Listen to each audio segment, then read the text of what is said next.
ओम नमः शिवाय। शिव जी सदा सहाय। ओम नमः शिवाय। गुरु जी सदा सहाय।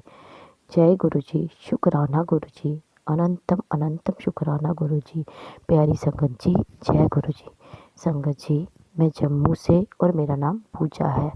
मैं अपना ये पहला सत्संग शेयर करने जा रही हूँ और मैं गुरु जी की नई संगत हूँ। गुरु जी की कृपा से मैं अपना पहला सत्संग आज आपके सामने प्रस्तुत कर रही हूँ। जय गुरु जी। संगत जी, गुरु जी से तो मैं कब कनेक्ट हुई ये तो मैं नहीं जानती, पर गुरु जी ने तो मेरा हाथ पता नहीं कब से थाम के रखा है। जब मैं सोचती हूँ तो मुझे ये लगता है कि गुरु जी ने मेरा हाथ तो तब से थामा है जब से मैंने अपना होश संभाला है, जब से मैं पैदा हुई हूँ, जब से मैं चलने लगी हूँ तब से। क्योंकि गुरु जी संगत जी, तब मैं शिव जी को मानती थी, मंदिर जाती थी, पूजा पाठ करती थी। अब जब मैं बैठ के सोचती हूँ तो मुझे तो लगता है कि गुरु जी ने तो मेरा हाथ तब से थामा है। संगत जी, मैं बता नहीं सकती, मुझे भगवान जी की पूजा करना, पाठ करना बहुत अच्छा लगता था। उनसे बातें करना बहुत अच्छा लगता है। मैं अपने हर बात उनसे शेयर करती हूँ। जब गुरु जी के बारे में नहीं जानती तब अपने भगवान जी से ही सब बातें शेयर करती थी। उनसे हर दुख तकलीफ़, हर हर एक बात। क्योंकि मुझे ये लगता था कि एक वो ही हैं जो कभी जताते नहीं हैं, एक वो ही हैं कि डा कभी ताना नहीं मारेंगे, कभी कुछ नहीं करेंगे, पाए सभी दुनिया कुछ भी सुनाए, कुछ भी बोले, पर एक भगवान जी होते हैं देख के कभी नहीं जताते। तो मैं हमेशा सबको भी समझाती थी और खुद भी इस बात पे अमल करती थी कि अपनी बात भगवान जी से करो, उनसे बातें करो, अपना दुख उनसे बांटो। तो संगत जी, मैं तो गुरु जी का मैंने बारे में मैंने अपनी बुआ जी से सुना था। उससे पहले मेरे पति हैं, उनकी जो मदर इन लॉ है, वो उन्हें उनके सत्संग भेजती थे। तो तब मैं इतनी उनके साथ नहीं जुड़ी हुई थी। मैं देखती थी बट मैं कभी सुनती नहीं थी। क्षमा करना गुरुपा, दिल से क्षमा करना, मुझे नहीं पता था उस बारे में और मैंने कभी भी उस चीज़ पे ध्यान नहीं दिया। मैं फालतू की चीज़ों पे ज़्यादा ध्यान देती थी कि रील्स बनाना, रील्स देखना, इंस्टा पे फेसबुक चलाना, ये चीज़ों पे ज़्यादा होता था। लोग क्या कहते हैं, क्या करते हैं, इन चीज़ों पे मेरे को बहुत ज़्यादा ध्यान होता था। बट उसके बाद मैं एक बार बुआ जी के घर में गई, फिर वहाँ पे उन्होंने मुझे गुरु जी के बारे में बताया। फिर मुझे बहुत ज़्यादा अच्छा लगा, सुन के बहुत ज़्यादा अच्छा लगा कि अच्छा गुरु जी ऐसे हैं। तो फिर उसके बाद तब भी मैं उनके साथ नहीं जुड़ पाई। फिर मैं कहीं कहीं जगह जाती भी थी, कभी बाज़ार, कभी एक आंटी जी के घर पे भी गई थी, वहाँ पे भी, और अपने मम्मी जी के घर जा रही थी तब भी। तो कहीं जगह गुरु जी के बहुत सारे स्वरूप मुझे दिखे, मुझे बहुत बहुत ज़्यादा अच्छा लगा देख के। और मैं बोलती थी, अरे यार ये तो यहाँ पे भी हैं। मैं अपने हस्बैंड को देखो आप जिनको मानते हो यहाँ पे भी हैं। और जिनके घर हम आंटी जी के घर गए वहाँ पे भी मैंने वो स्वरूप देखा और मुझे अच्छा लगा देख के। मैंने बोला अरे ये तो यहाँ पे भी हैं। तो वो अच्छा लगता था देखना, उनको देखना अच्छा लगता था, क्योंकि वो बचपन में ना अलग ही कुछ कुछ था उनमें जो उनको देख के बहुत अच्छा लगता था। फिर उसके बाद मेरी मम्मा भी धीरे धीरे उनसे जुड़ने लगे। तो उसके बाद फिर एक बार फिर मुझे किसी आंटी ने उनके बारे में बताया कि तुम इनका मंत्र जाप किया करो, 7 बार करना चाहिए, माला जपो। तो मुझे लगा कि मुझे भी माला जपनी चाहिए, मुझे भी मंत्र जाप करना चाहिए। तो तब मैंने इन्हें यूट्यूब पे बिल्कुल भी नहीं स्क्रॉल किया था, बिल्कुल भी सर्च नहीं किया था कि देखो कि कौन है। तो इस दिन मैंने एक दिन मंत्र जाप इनका उसमें सर्च किया कि क्या है। तो जब मैंने वो मंत्र जाप सर्च किया तो उसमें ओम नमः शिवाय, शिव जी सदा सहाय, और जब मैंने सुना तो मुझे बहुत ज़्यादा अच्छा लगा, बहुत बहुत बहुत ज़्यादा अच्छा लगा।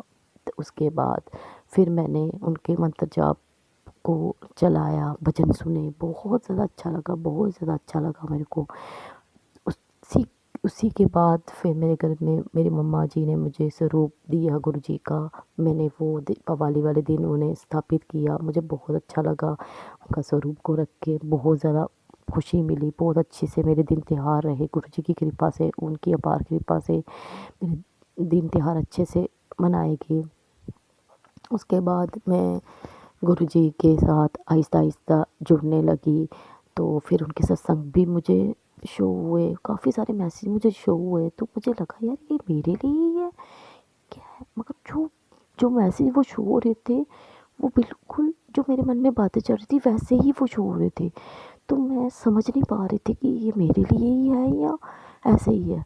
बट बीच आहिस्ता आहिस्ता समझ आया, जैसे जैसे सत्संग सुने, कहीं बीच में इग्नोर भी किए। कभी कभी ऐसा होता था, मैं बहुत लंबा होता था, मैं नहीं सुनती थी, मैं उसको बीच में ही छोड़ देती थी और डांट भी पड़ती थी गुरुजी से कि बीच में मत छोड़ो, उसे पूरा सुना कर। तो मुझे अच्छा लगा इस चीज़ के लिए कि हाँ मेरे सुनना चाहिए, गुरुजी हमारे लिए कुछ कह रही होंगी।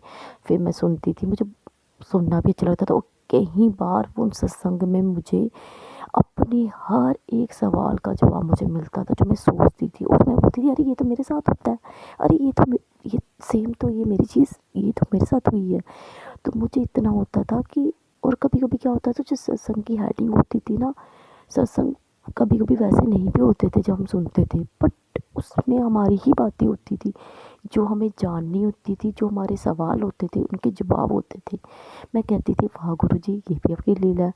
तो बहुत मतलब बहुत ज़्यादा अच्छा लगता था। और सही में बता, जब से गुरुजी से जुड़ी हूँ, जब से मुझे उनसे लगन लग गई है ना, तब से उनके भजन मंत्र जाप अच्छा लगता। जो मेरे अंदर की नेगेटिविटी है ना, मैं ये नहीं कहती कि पूरी ख़त्म हो चुकी है, पर पहले तो बहुत ज़्यादा थी।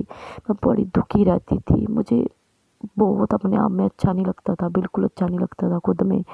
मैं दुखी रहना, उदास रहना, कला कलेश, अपने हस्बैंड के साथ, बच्चे के साथ गुस्सा करना, उसको मारना, बस गुस्से में रहना, गुस्से में रहना, गुस्से में रहना। बस पता नहीं मन करता था कहीं चले जाऊं, मर जाऊं, मरूंगी तो मेरे बच्चे का क्या होगा। बस ऐसे ऐसे ख्याल आते थे। इतनी नेगेटिविटी थी, इतनी नेगेटिविटी मैं क्या बताऊं। बट गुरुजी की कृपा से, गुरुजी की अपार कृपा से अब पहले से वो चीज़ें ठीक हो चुकी हैं। अब मैंने अपने आप में भी कंट्रोल किया, अपनी वाणी में भी कंट्रोल किया है। जो मैं बदतमीज़ी अपने बोलती थी, जो मुझे गुस्सा आता था, जो मेरे नाम शनाम मेरे वर्ड्स मुझसे निकलते थे, मुझे क्षमा करना मेरे गुरु महाराज जी। आज आपकी कृपा से मैं ठीक हुई हूँ, आज आपकी कृपा से मेरी वाणी सुधरी है, पहले से बहुत ज़्यादा सुधर गई है गुरुपा, और सुधर जाएगी आपकी अपार कृपा से मेरे गुरु मालिक, क्योंकि आप मेरे साथ हो। और गुरुजी ने मुझे इतना ब्लेस किया ना, इतना ब्लेस किया संगत जी, मैं क्या बताऊँ। गुरुजी मुझे एक पल भी अपने से दूर नहीं करते, इतना ब्लेस करते, इतना ब्लेस करते। मैं हर जगह गुरुजी को ढूंढती हूँ। मुझे बटरफ्लाई के रूप में दर्शन हुए हैं गुरुजी के, मुझे कबूतर के रूप में डेली दर्शन होते हैं, डेली दर्शन होते हैं। और 7 नंबर ब्लेसिंग तो मुझे डेली मिलती है ना, डेली। एक दिन ऐसा नहीं होता जब मुझे 7 नंबर ब्लेसिंग नहीं मिलती। और मुझे देखो ना कितना अच्छा लगने लगता है अब मैं डेली जब जाती हूँ ना, तो सुबह उठती हूँ तो बस यही होता है कि अब गुरु जी का कौन सा आज मैसेज मुझे मिलेगा, कौन सी आज ब्लेसिंग मिलेगी। और जो हम सोचते हैं उससे अलग ही चीज़ हमें मिल जाती है, जो हमने सोचा नहीं होता। और सही में संगत जी मैं क्या बताऊँ, गुरु जी को मैं 7 नंबर स्कूटी में, घड़ी में, नंबर्स में हर एक जगह मैं उनको ढूंढती हूँ, हर एक जगह।